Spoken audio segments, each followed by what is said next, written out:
Okay, so today's video about the decline of Western civilization. I was talking about this in my previous video, so please check. And this is version which I prepared with so-called artificial intelligence chatbot. It is DeepSeek.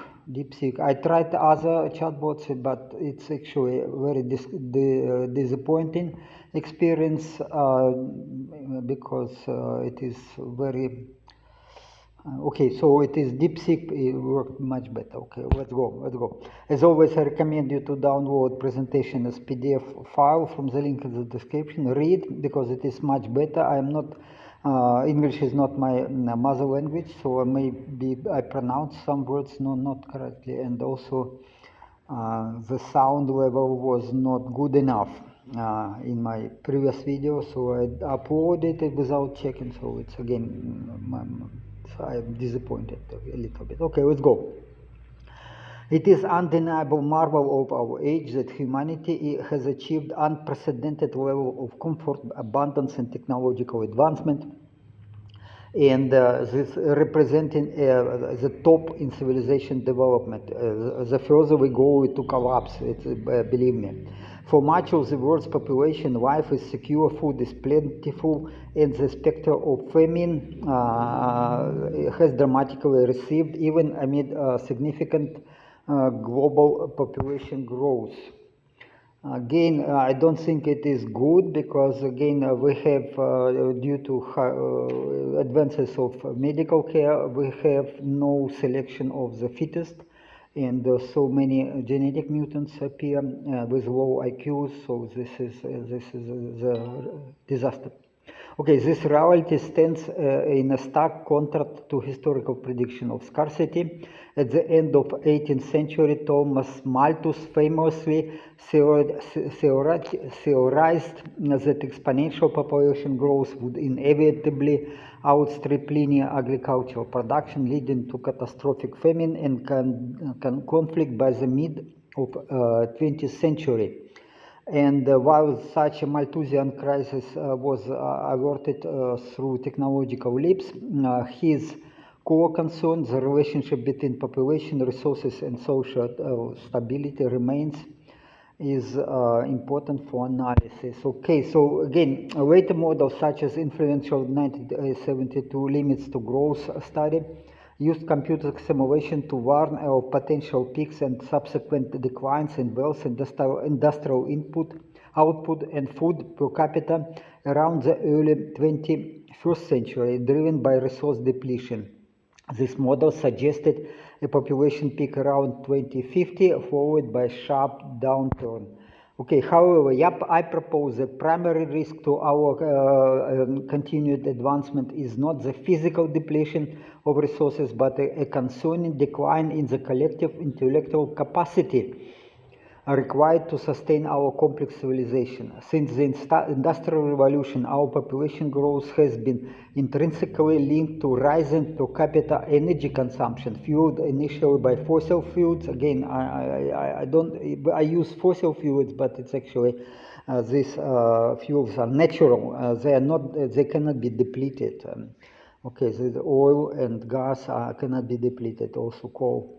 So, and later supplemented by nuclear power. Nuclear power, again, the resources, proven reserves of the materials like uranium and thorium suggest that energy foundation from the fission could support development of humankind for centuries, and even support our exploration out of outer space and go into other planets and or even stars. The critical vulnerability lies in our ability to manage this technological problem. There is a growing evidence, both anecdotal and empirical, suggesting a decline in the specialized knowledge and cognitive abilities necessary to operate at advanced high-consequence technologies. Yeah, the 1986 Chernobyl disaster serves as a grim case study, where a delegation of a nuclear facility to personnel lacking specific experience, had catastrophic civilization altering consequences. Again, it was people normally in Soviet Union, people were operating on nuclear power stations were specially trained, but this Chernobyl disaster was not the case.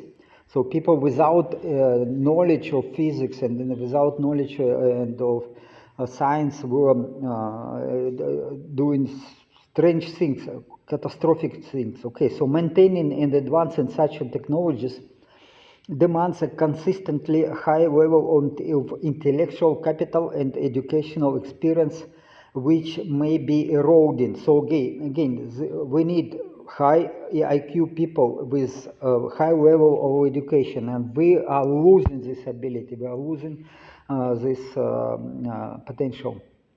This intellectual decline intersects with complex demographic trends.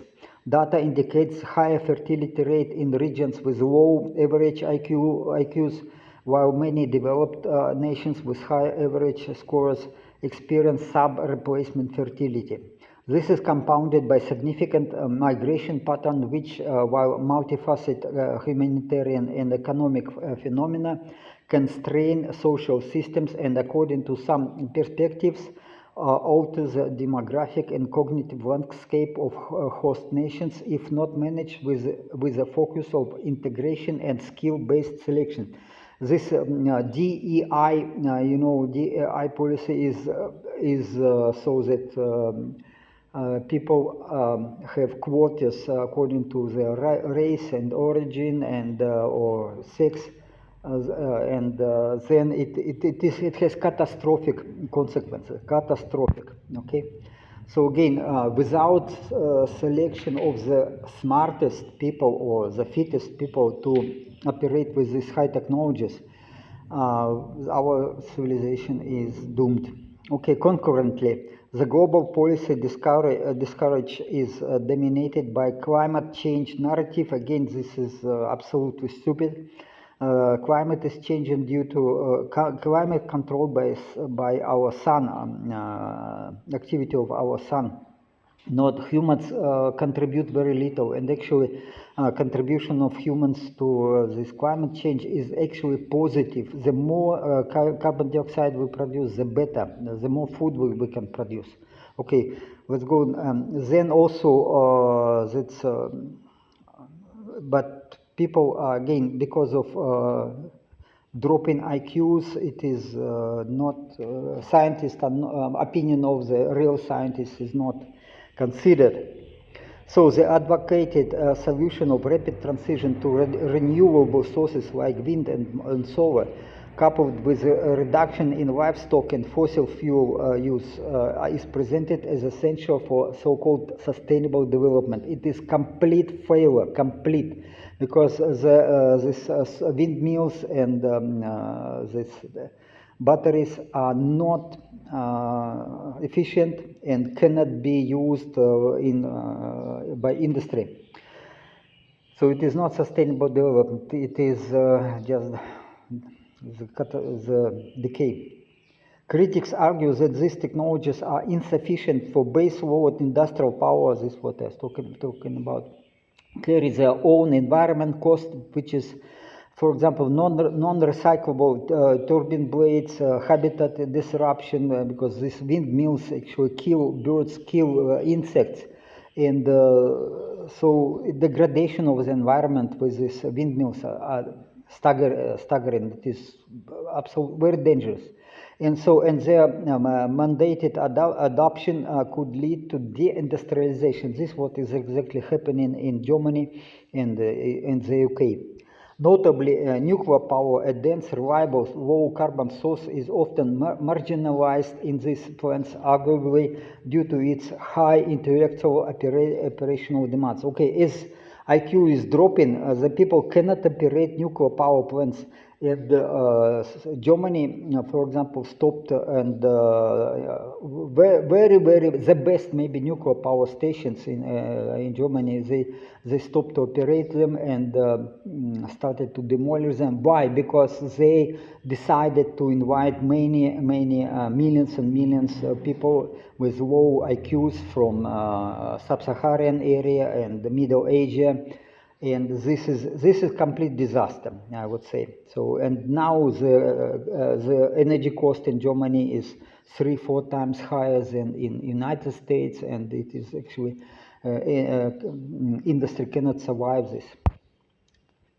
The consequence of these factors, a potential decline in critical intellectual capital, challenging demographic shifts, and policies that may reduce energy abundance, could precipitate a civilizational contraction rather than a sudden collapse. Okay, this will be not sudden collapse, but we see the decay and the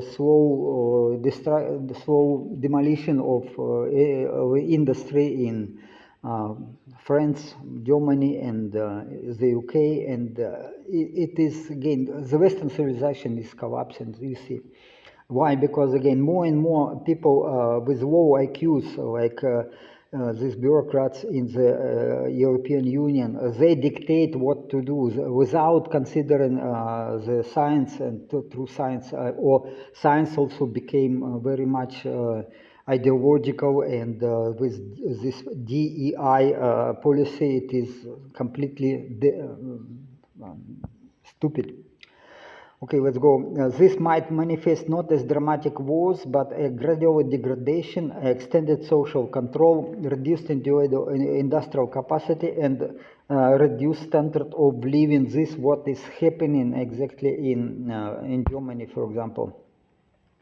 History offers sobering parallels. The collapse of the Roman Empire, the ancient Roman Empire, is attributed by some scholars not merely to barbarian invasions, but to internal decay, unsustainable welfare system, because again, in Rome, people were not working, but they were getting bread and then some entertainment for free. Okay, and then also declining birth rate among the elite, among the best and the smartest people, and also decay of moral and loss of civic and martial vigor. So people don't want to fight for if civilization is in decay. Young men don't want to fight for this because they are already see that it is this society is not support these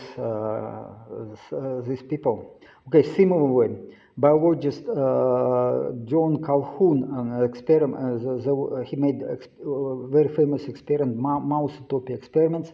They demonstrated that population provided with unlimited resources but devoid of challenges eventually exhibited social dysfunction, a loss of complex behavior, and population collapse. So again, absolutely necessary. It is absolutely necessary to select the fittest, the best people to survive, or best animals to survive. Otherwise, all colony or all civilization is collapsing. It is just biology. As humans are animals, and without this natural, I mean, selection of the fittest, it is nothing work. Following this logic, modern Western society exhibits signs of similar social and biological drift, and the deconstruction of traditional family structures, high divorce rates, declining marriage rates among successful men, so-called men go their own way phenomenon, in policies such as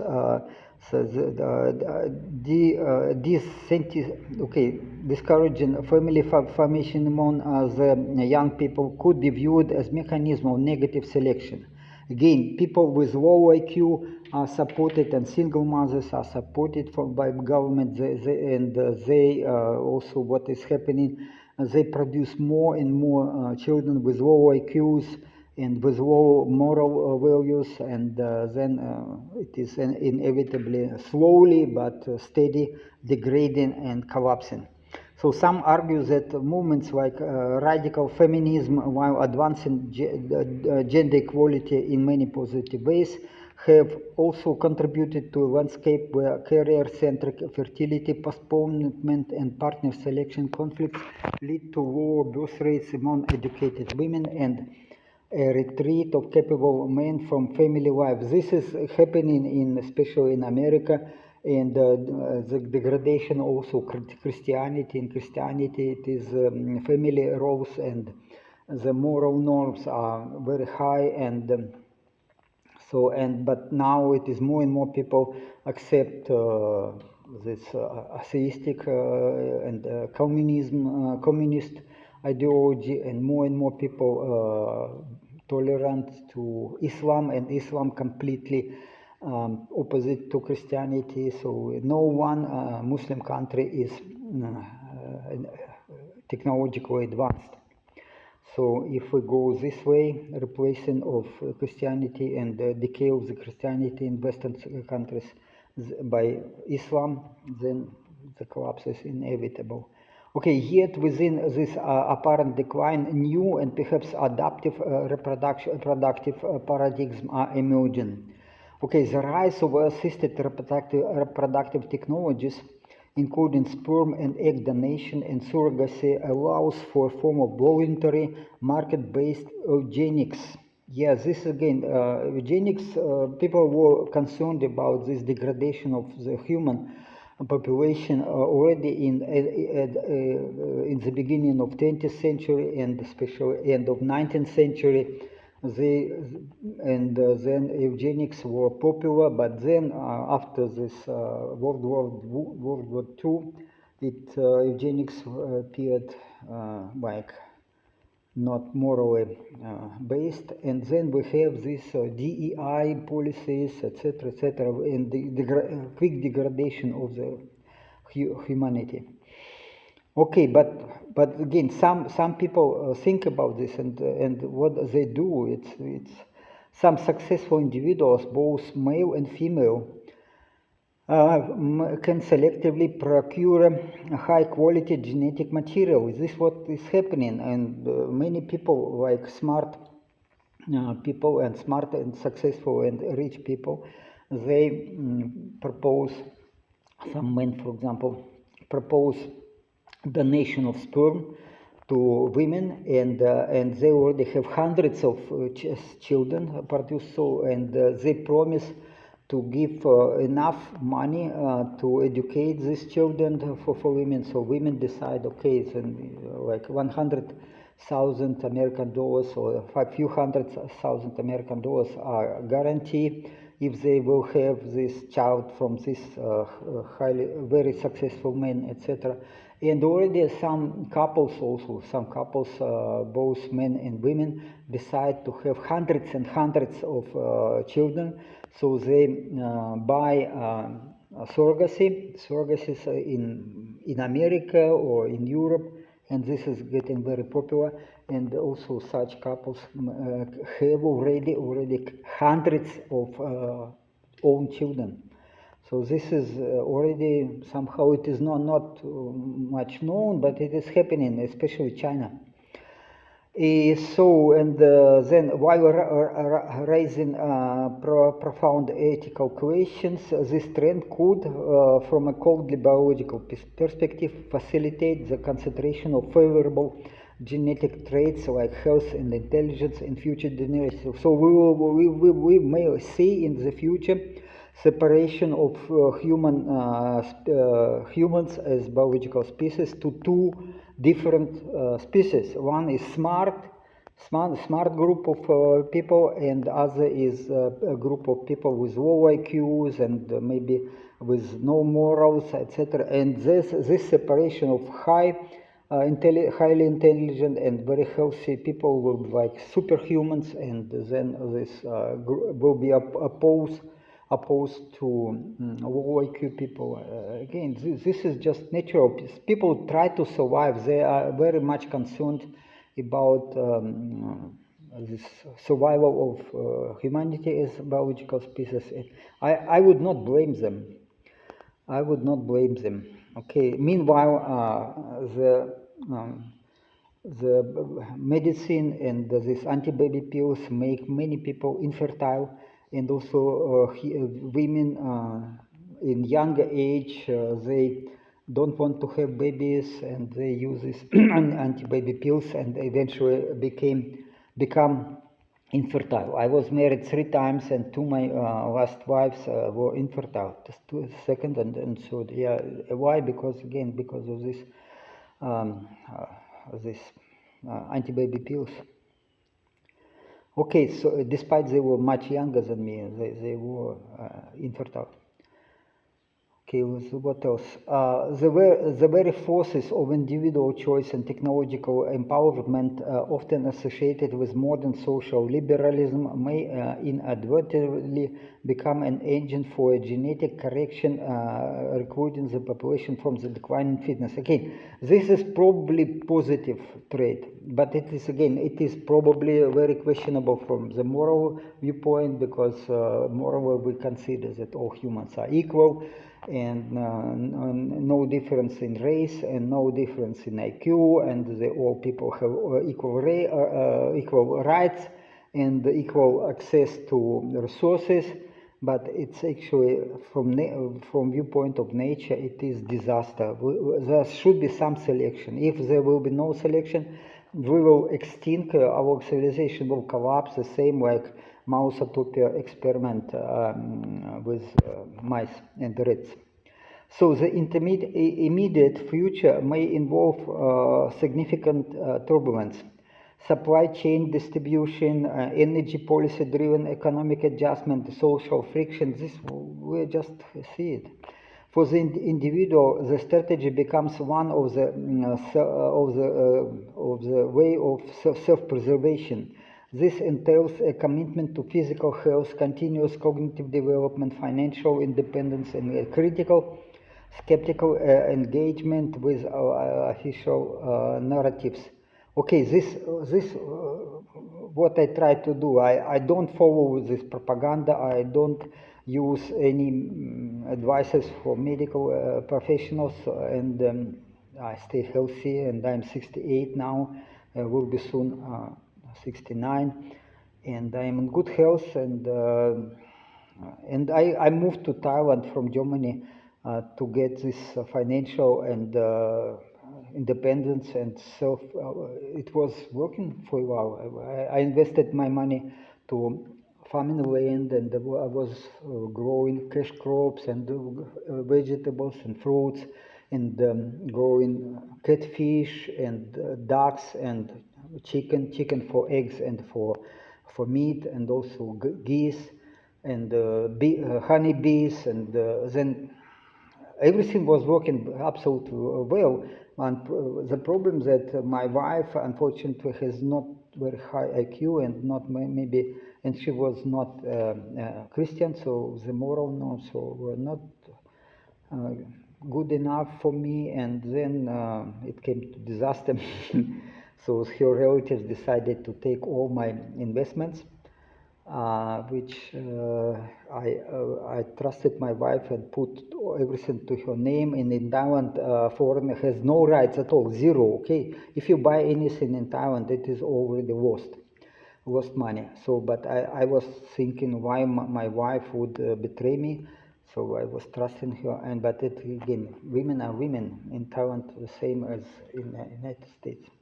And also it appeared that she is infertile. I was thinking, okay, I will invest my life savings, but she will have kids, and I don't care if the money will go to the kids, but I got no kids.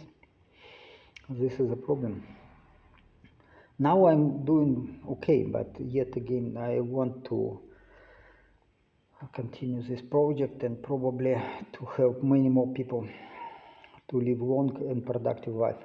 Okay, so a significant portion of population may remain passive or actively self-sabotaging through the poor health choices and intellectual complacency. Yes, this is what I see, that many foreigners are coming to Thailand, for example. They do nothing, they only drink beer and alcohol every day, and do nothing absolutely, and it is actually not good choice, I believe. Of course, living cost in Thailand is very low, so they can do it. But this is again not a way to live. So life without purpose, without hard work, it's boring and senseless. I mean, useless. For them, the consequences of civilizational stress will be more severe. Yes, I can imagine. So if this pension system will collapse in 15 or maybe even 30 years, then they will have no money. Oh, okay, they say that they have savings, they invested money to gold, not like me in farming land, but in gold. So they say, okay, we will survive for maybe for 50 years or whatever. Okay, let's see. I don't think they will live too long because drinking so much alcohol is not healthy. Let's go.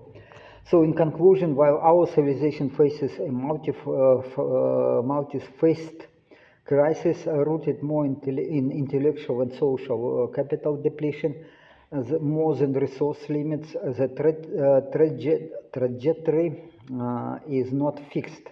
The mechanism of decline contains the seeds of potential adaptation. The path forward likely depends on whether individuals and society can consciously foster the values of excellence, responsibility, long-term thinking necessary to steward our technological inheritance and ensure that our species not only survive but continue to ascend and become galactic civilization.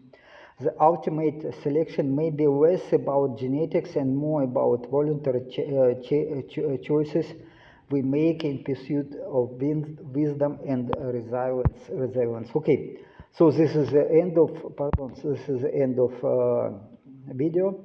So again, I was talking about this many times, and my project actually is to help people to survive in the future, and because what I try to do is that people can be healthy, live in a few hundred years and be productive because health would be good. Okay, that's all. Thank you for your time, and thank you for, if you want to support me, you can do it at least pressing buttons, like and subscribe to my channel and spread this information. Okay, let's go to the other things. Okay, well, thank you for your time. Ciao.